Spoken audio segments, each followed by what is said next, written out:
Ah ben quand on prend bien le temps de respirer, ça va mieux. J'essaye de garder ce bonnet sur moi pour ces vidéos histoire de donner un style. J'aurais dû faire ça dès le début, désolé. Pour les gens qui se posent la question pourquoi je porte ce bonnet, c'est histoire de... Voilà. Vous savez que je parle de Full Metal Alchemist maintenant quand je pense ça.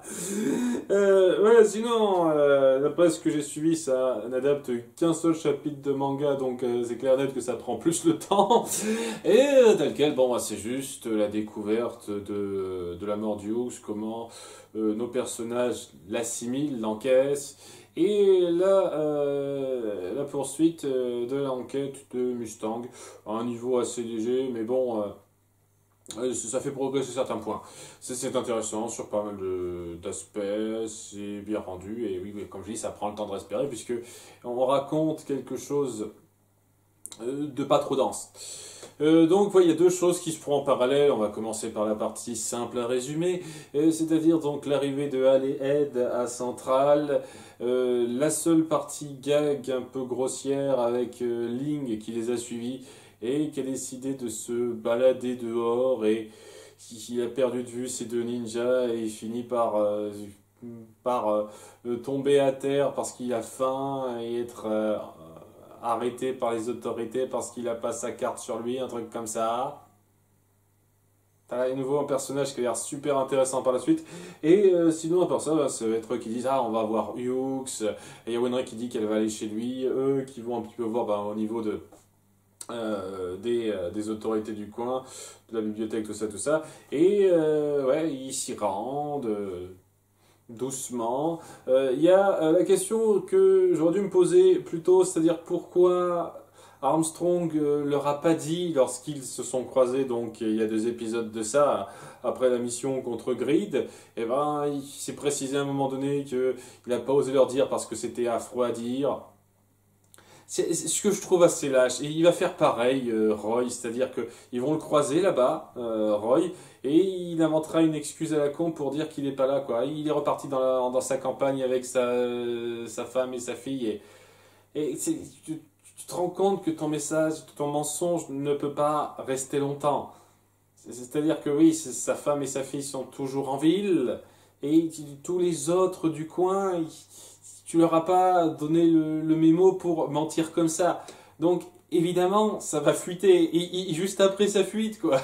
Donc, ouais, il y a Maria Ross qui arrive juste après et qui leur dit ce qu'il en est. Bon, au début, il y a un petit quiproquo qu'on ne rend pas gaguesque d'une quelconque façon. J'apprécie ça parce que limite, ça aurait été de mauvais goût, ça. Non, mais ils finissent par comprendre au bout du compte qu'il est mort. Donc ouais, c'est bien ton mensonge, Roy, ça durait très longtemps.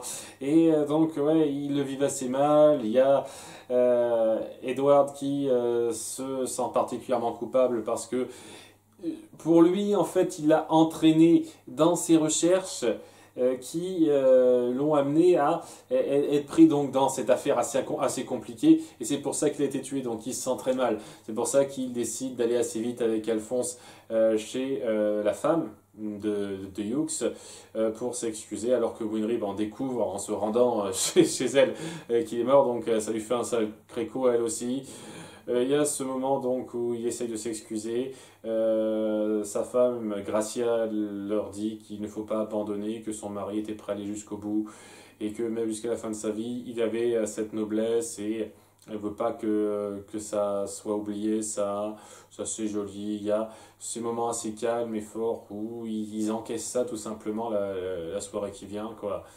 Voilà, la vie continue, qu'est-ce qu'on fait avec ça? Winry en particulier qui regrette tellement pas pouvoir avoir eu de moments davantage avec lui. Ça aurait été plus fort, une fois de plus, si on avait plus développé avant. Je le redis, la mort de Hughes ne m'a pas particulièrement marqué émotionnellement, en grande partie parce qu'il n'y avait pas des masses de scènes centrées sur lui, à part dans l'épisode 9, à peu de choses près. Donc, c'est le truc, c'est le gros manque, je trouve, dans cette série. Mais ouais, c'est quand même efficace. Ça prend le temps d'instaurer ça sait être sérieux, parce que voilà, ça se dit, tiens, c'est pas le moment pour faire notre ton humoristique. La série sait être sérieux de temps en temps. C'est bien fichu, ça. Et donc, parallèlement, il va y avoir donc toute l'enquête de Hughes. D'une part, donc, il y a numéro 66, donc le boucher tueur en série qui est gardé en vie. Comme pièce à conviction, je pense, parce que oui, il n'avait rien de spécial à leur dire. Alors, il a déjà tout balancé ce qu'il savait dans l'épisode précédent, donc voilà, il le garde en vie, gardé en secret dans une espèce d'appart pas connu. Par donc un des gars de Roy. Il y a Havok, donc comme je dis, c'est le blond, on sent qu'il va être un peu plus important que les autres, qui vient lui rendre visite. Et le truc que je piche pas, j'espère que c'est mieux explicité dans le manga, ça c'est... Le numéro 66, il est gardé par un soldat qui, à ma connaissance, n'a pas d'alchimie, n'a pas de connaissance en alchimie, et ils se disent que ça suffit pour le garder surveillé, ce gars. Le tueur en série dans une armure qui le rend puissant, quoi. Ils se disent que ça suffit. Alors je me dis, peut-être qu'il est lié à quelque chose qui l'empêche de bouger, il est forcé à rester assis quelque part, mais on montre aucun sort, aucun système qui le tient attaché d'une quelconque façon. Il est libre de ses mouvements, il est pas enchaîné, il n'est pas saucissonné ou quoi que ce soit, donc j'aurais pas été contre que vous explicitez un peu plus pourquoi il essaye pas de se barrer en fait face à ce soldat qui devrait logiquement être en dessous de son niveau. Vous l'expliquez pas ça, donc c'est le petit détail, j'aurais pas été contre, mais bref. Il y a Havok donc qui vient lui faire un petit coucou pour lui dire qu'il va devoir continuer cette tâche ingrate et en lui disant rapidement qu'il a trouvé une nouvelle petite amie assez vite pour revenir un petit peu sur le délire d'il y a 2 épisodes. Et ça montre le côté très fleur bleue du gars qui tient absolument à avoir une copine. Et le fait que ce sera un rôle assez important, puisque cette petite amie qui s'est vite mise à sortir avec lui, c'est Lust qui joue un rôle. Donc voilà, il y a ce jeu d'enquête, jeu d'esprit qui peut un petit peu toper l'autre à cet égard-là que j'aime beaucoup.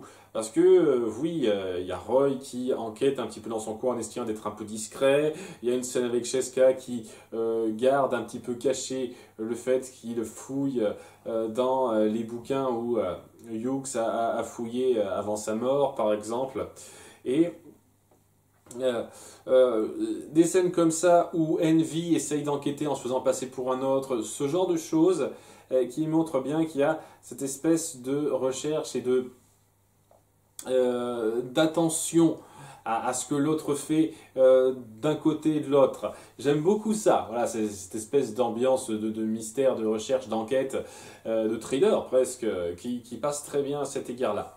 Alors que donc Roy évolue petitement pour l'instant, il n'a pas des masses de pistes, mais il cherche un petit peu petitement. Seulement voilà, comme je dis, il y a Envy qui a cette super capacité très pratique pour l'infiltration de se faire passer pour quelqu'un d'autre, et grâce à ça, il a certaines informations de la part de Cheska. Et donc il sait que Roy fouille et que c'est difficile de l'avoir à l'œil au bout du compte. Et c'est là qu'il se dit que lui qui tient absolument à trouver qui a tué Hughes, on va faire une petite expérience en parlant donc à Lust et en mettant en place donc un faux coupable pour la mort de Hughes en utilisant donc ce qu'on avait montré donc, dans l'épisode où il est mort, l'épisode 10, avec tout simplement Maria Ross. Voilà, il s'était fait passer rapidement pour Maria Ross auprès de lui avant de le tuer. Et je ne sais pas exactement quelle méthode ils ont fait, quels indices ils ont réussi à faire passer par ça, mais ça a permis à ce que certaines autorités puissent retracer le meurtre de Hughes à Maria Ross. Et donc, elle est accusée d'être la meurtrière. Et il y a Roy qui se dit, il faut des infos là-dessus, il faut enquêter en détail. Et ça va être le début d'un arc intéressant là-dessus, où elle est accusée à tort, où c'est assez grave, et on la mettra plus en avant. Et donc, ça a l'air assez prometteur. Reste à voir comment vous mettez en place cette enquête-là, parce que là, c'est quelque chose qui va nécessiter un petit peu de finesse d'écriture. Et c'est tout ce que j'espère que vous réussissiez ce genre de finesse d'écriture-là. C'était un bon épisode, j'ai pas grand chose à dire, on prend le temps, comme je l'ai dit, d'appuyer vraiment comment nos personnages encaissent ça, ce jeu entre Roy et les homonculus où c'est vraiment de l'enquête, de qui arrivera à mieux cerner l'autre, à moins se faire remarquer. C'est pas mal du tout. C'est pas mal du tout. Il y a le fait qu'on justifie un peu le fait aussi qu'ils ne veulent pas le tuer directement comme ils l'ont fait avec Hughes parce que c'est un grand alchimiste et donc ce serait un très bon ingrédient pour leur future pierre philosophale ou je sais pas trop quoi. Donc, ouais, ça justifie certains trucs. C'est comme pour Alphonse, Edward et Izumi, il me semble, ils ont fait ça, quoi. Ce côté-là, ce sont de grands alchimistes, donc ce serait de très bons ingrédients, et donc on va pas les gâcher. On va garder ça pour plus tard. Ça justifie certains points. Ça justifie pas pourquoi ils tueraient pas tous ces acolytes qui n'ont pas de pouvoir, mais j'imagine qu'ils n'ont pas accès à tout à ce niveau-là. Parce que bon, à leur place, c'est ce que je ferais, quoi. Je veux dire, ok, il nous gêne, et si on butait tous ces seconds qui sont avec lui, qui n'ont pas de pouvoir, qui ne seraient pas de bons ingrédients, ça, j'aimerais bien qu'on me l'explique un peu. C'est moi qui chipote, c'est moi qui chipote pour emmerder le monde, c'est... je suis pas contre qu'il les tue pas, non.